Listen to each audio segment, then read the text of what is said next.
Mes chers concitoyens, comme vous le savez, l'Assemblée nationale française m'a fait l'honneur de m'appeler à siéger au sein de l'Assemblée parlementaire du Conseil de l'Europe. Je suis même vice-président de la délégation française au sein de cette Assemblée parlementaire du Conseil de l'Europe qui siège à Strasbourg. Je m'étais engagé, comme à chaque session de cette Assemblée, de vous rendre compte de mon travail. Aujourd'hui, je voudrais vous parler d'un sujet important et d'actualité, la crise des migrants. Vous le savez, cette crise, aujourd'hui, a transformé la Méditerranée dans le plus vaste cimetière du monde, puisqu'entre 20 000 et 30 000 personnes ont déjà perdu la vie dans le naufrage de leur bateau entre l'Afrique et l'Europe. Bien sûr, il n'appartient pas au Conseil de l'Europe de régler cette crise des migrants, mais elle fait appel aux valeurs fondamentales qui sont celles de cette institution. L'Europe ne peut pas accueillir tout le monde, bien sûr, mais elle se doit néanmoins, dans sa tradition humaniste, d'accueillir les réfugiés qui fuient la guerre. Alors comment faire pour faire le tri entre ceux qui fuient la guerre et ceux qui tentent simplement l'aventure parce qu'ils souhaitent un meilleur futur économique en Europe? Il n'y aura pas de solution qui ne soit pas européenne. Les solutions nationales n'existent pas. Qui peut croire sérieusement que les États européens vont bâtir, un peu comme Trump veut le faire entre le Mexique, un mur le long de la Méditerranée?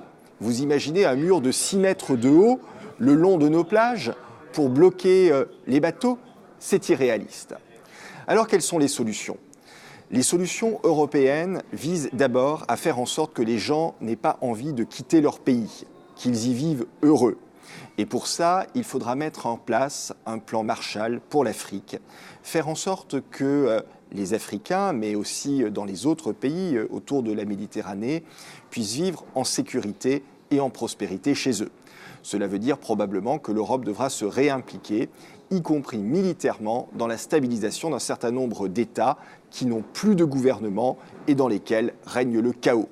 C'est la condition numéro 1 à notre propre sécurité en Europe. Ensuite, il faudra mettre en place une police européenne aux frontières qui permette de garder la frontière européenne et de faire en sorte que si on est libre de circuler à l'intérieur de l'Europe, eh bien, les frontières extérieures, elles, soient bien gardées. Il faudra mettre en place des centres fermés d'accueil pour les demandeurs d'asile afin que l'on puisse faire le tri entre ceux qui ont droit à l'asile et ceux qui n'ont pas droit. Généralement, près de 95% des gens qui arrivent, mais il faut que ces 95% des gens qui arrivent, qui n'ont pas droit à l'asile, puissent être reconduits très rapidement. Voilà un certain nombre de propositions concrètes que nous devons mettre en œuvre. Au niveau de l'Europe des 28, il n'y a pas de consensus pour mettre en œuvre ces propositions. Alors essayons de reformer un noyau dur de quelques États, même si nous sommes que 7 ou 10 au début, il faut mettre en œuvre ces actions pour la sécurité de l'Europe et surtout pour les équilibres démographiques. Je continuerai à m'exprimer devant vous régulièrement pour vous rendre compte du travail que nous effectuons au niveau européen. Et en attendant, je vous souhaite à toutes et à tous un très bel été.